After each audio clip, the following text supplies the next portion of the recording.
But we good now. We got no goddamn echo because we have solved the problem of technology. No more echo? No more echo. Oh, God damn. Thank God. All right, cool. We ain't gonna start this shit over. Hell nah. We just keep the party going. What's going on, LaVie? I see Mark. I'm showing love. Mark Davis, Mark Toms, Hollow Point, Mike 80, hey, my cuz, what's good, AJ? What's good, Rudy, once again, Zach, cuz. Come on back. If y'all come on back, please do. We ain't got no echo now. Serena, I appreciate you coming on this bad boy. And, of course, my guest is Reggie. Oh, we just having a good-ass time on here, having a good-ass time. Now we can talk without no echo. I'm going to go back through it again, right? The 50 bail. Oh, yeah, I'm going to give you the story real quick on the 458 Win Mag. This is the greatest shit, right? Well, we went to Maryland Small Arms because we had a couple of ladies get their HQLs. That's a requirement here in Maryland for those that don't know. And it's whatever. It's just more of a money grab than anything. Second time back on the range, they didn't get their guns yet, but they wanted to come back and get some more Excalibur, which is a beautiful gun, by the way. And one of the girls was actually getting it in. She was letting loose with that thing. So I go out there and I see that they got 458 Win Mag ammo. So I'm like, are you able? I say, are you guys able to shoot 458 Win Mag in this indoors? They're like, yeah. I was like, huh. I was like, okay, 458 Win Mag. And I had like, are you sure you can shoot 458 Win Mag? I'm not talking about 458 SOCOM. This is Win Mag. It's a whole different animal when we're talking about ammo, right? Yeah. So they're like, yeah, no problem. I'm like, well, shit. Let me get a box. And I had my 458, my TC Pro Hunter 458 Win Mag pistol, 14-inch barrel. I thought I'm gonna shoot it. Good God! And I told this on one of our podcasts that one of our brothers did, and I told him the same story. Well, anyway, we go on that side. I shoot off a 458 Win Mag round. It is crazy because it lights up the backstop. You see this giant fireball when it hits the backstop. I'm like, oh shit. You can shoot this thing on here, okay, whatever. And that thing is loud and the whole 9 yards. I'm like, word, this is great. Well, one of the ladies wanted to shoot it. This is her second time at the range, mind you. She wants to take a crack at the 458 Win Mag pistol. All right, cool. I don't, man, whatever. Come on down. I'm going to show you what you need to do, and you're going to execute, right? If you do it right, it's going to be a great thing. If you do it wrong, well, you'll remember it forever. Forever, right? This is when it gets good. I show her, you got to extend your arms because you got to treat it like you're shooting a PGO shotgun. Anybody who doesn't know, it's a pistol grip only shotgun. You got to be able to put your body behind it. You got to extend your arms, and you got to hold on tight, right? Because you don't want that thing coming back on because of recoil. Now, mind you, a 12 gauge has got a lot of recoil. It's got roughly about 12 to 15 pounds of recoil. 458 Win Mag has about 40 pounds of recoil. Little difference in thump, right? And now, shooting a rifle is going to let your shoulder know. You're shooting pistol, there's no support. So you got to really hold on tight. Well, I got a scope, as you saw. This is what she shot. This is just the barrel. I had the barrel taken off. But this is the barrel. This is what she shot, ladies and gentlemen. I had the scope on there, right? Little Simmons joint, real cheap pistol scope that's effective. It's not a Burris that I have on one of my other joints that I got here that I'm gonna show a little bit later in this broadcast. But she wanted to eye hump the scope. You don't have to be too close to the scope to look at it, but she's bringing it in, and she T-Rexed her arms a little bit, giving it a little bit of slack. You don't give 458 Win Mag no slack, not at all. Not out of a pistol, especially. Well, she shot it, and she scoped herself. Right in the forehead. Boom! Right here. Right in the forehead. She took it. Now, mind you, it was funny. But the reason that she gets props and all the respect in the world, because her second time in the range, she took on a 458 Winchester Magnum pistol. There's dudes that aren't shooting rifles in that caliber. And she shot a pistol her second time shooting. So she get big respect. Big respect. Now, mind you, she took that scope, and she ain't the first person to take a scope. Mind you, let's say that. But the fact that she took on this right here, this round here, She took that on, but at first you saw nothing, right? At first you saw nothing. Then all of a sudden you start to see a little knot gradually appear. That bad boy got big. We looked at it and was like, ooh, because you can see the indentation start to kick in. That knot, like Bugs Bunny shit, like the. I was like, ooh, damn. But like I said, she took the 458. I gave her the casing because, you know, not too many women can say, I shot a 458 Win Mag. Not too many black women can say they shot a 458 Win Mag, right? Yes. Let alone dudes, all the dudes out there that can't say it, right? She could say that. Her second time at the range. A lot of people, I shot a 9, or I shot a 45 ACP, or I shot, you know, a 10 millimeter, you know, I shot 357 mag. You ain't shoot no goddamn 458 Win Mag. She did. Out of this here. Something small. Small. Second time at the range. So she's got a story to tell because she's got the speed knot and the casing to prove that she shot a 458 Win Mag. And mind you, she hit the target. Ooh.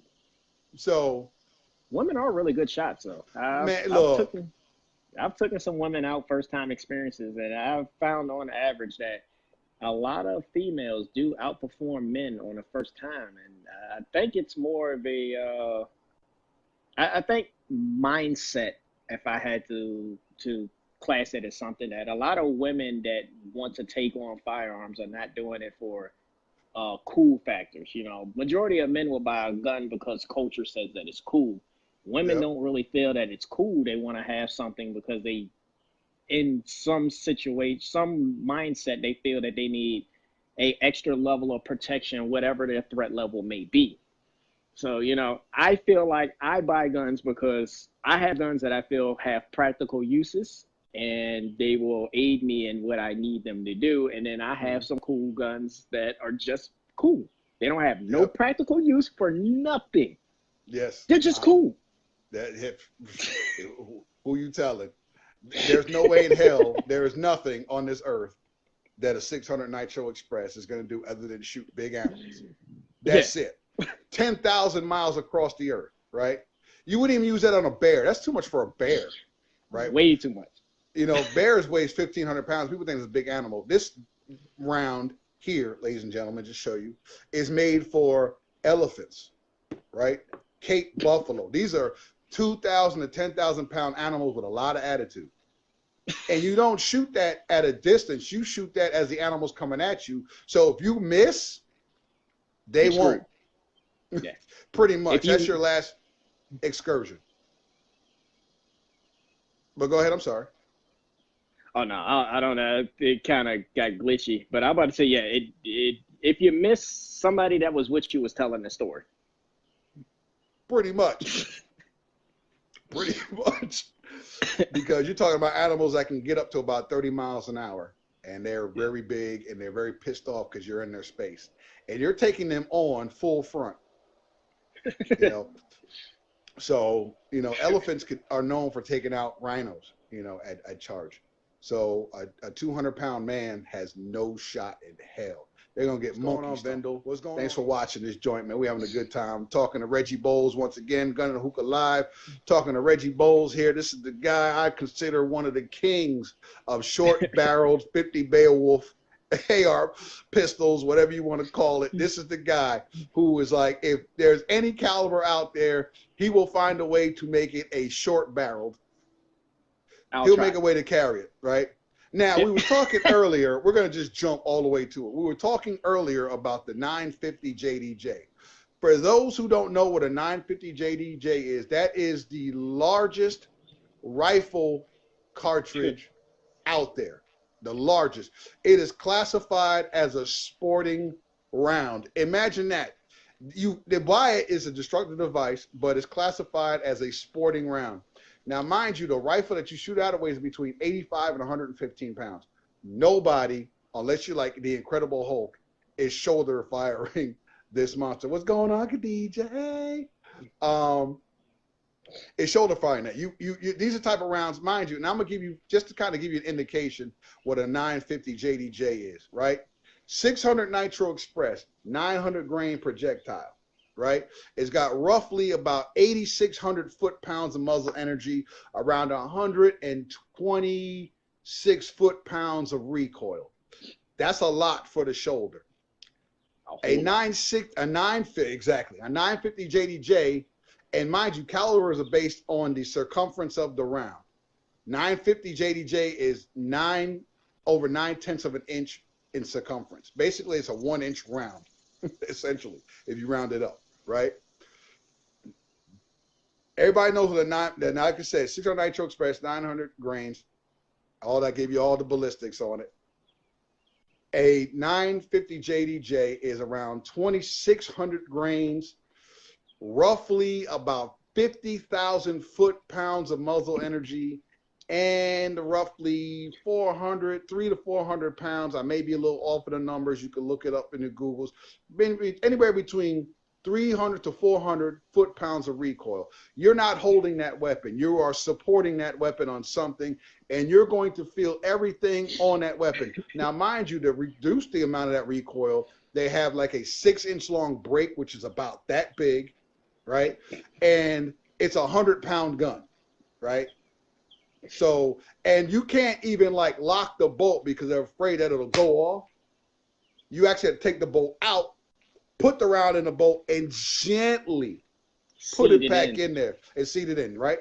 So it's a lot of gun. Now, let me tell you, the reason I bring this up because, like I said, this guy here, if he could do it, because SSK Industries doesn't make these rifles anymore. They made a handful of them, some for, R&D, some for concept, and then a few they actually sold. There was a time when you actually could buy. They were roughly about $11,000, and not too many people bought them because A, they can't afford it, or B, very difficult to shoot because of its size and the power of the round. You're talking about an artillery round here, right? 25 millimeter. That's a lot of projectile hitting your ass at about 150 yards, 200 yards, right? Now, 20 millimeter out of 110 millimeter casing can go roughly 2.5 miles, right? So just think about what type of gun this is. What can you possibly shoot with this thing other than paper, bricks, cars, engines, tanks? It'll go through some shit because of the size of the projectile. It's a very heavy projectile. But they stopped making, SSK Industries stopped making it because it was just too big and very expensive, using a whole lot of steel and wood and everything else to make sure that this thing shoots doesn't blow up on you. Because if something like that were to blow up, yeah, it wouldn't feel good for the people shooting that thing. So they had to make sure they made it right, and they only made a few. So it's a lot. It's a lot. It's a lot of gun, and it's disgusting. Now, like I said, I brought this up because if there was a way, this guy that I'm talking to, he would make it short. He'd make a short barrel version of this monster. He'd be the guy. He would find a way and would be successful. He'd probably have no shoulder left when he was done. No collarbone, probably have his body be going. And he probably have to put on some kind of support because there's no, it'd be just insane. And you probably see a shit ton of powder jumping everywhere and a giant fireball to follow, right? It would just be disgusting. The gas alone would probably kill you, right? Yeah.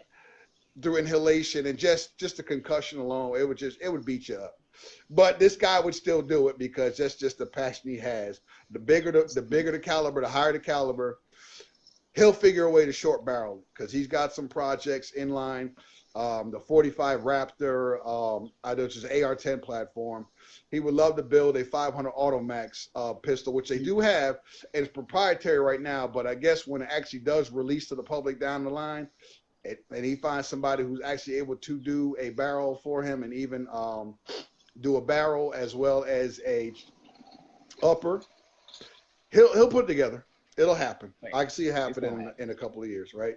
So, but this is a guy who definitely inspired me to get into doing a short barrel we were talking about earlier. That You know, because everybody talks about the AR-15 and 5.56 being this high-powered rifle. And yes, it has some velocity because of the very light round. But when we think about high power, what do you think about? What comes to mind when you think, let's say, high-powered AR? What would you think of as a high-powered AR? High power, I guess if you're thinking about distance, a few things that I would think about would be 300 Win. Would be it's like a good high powered distance round. 338 Lapul. 338 what is it? I think Federal has one right there, Lapul Magnum. Yeah. I think they as if the Lapua wasn't enough by itself. They had to make a Magnum version of that gun. That's so fucking stupid. Like, okay, we're going to give you speed and thump at the same time. Effective ranges are roughly 2.5, and I've seen qualifying guys shoot, 3-4 miles with it.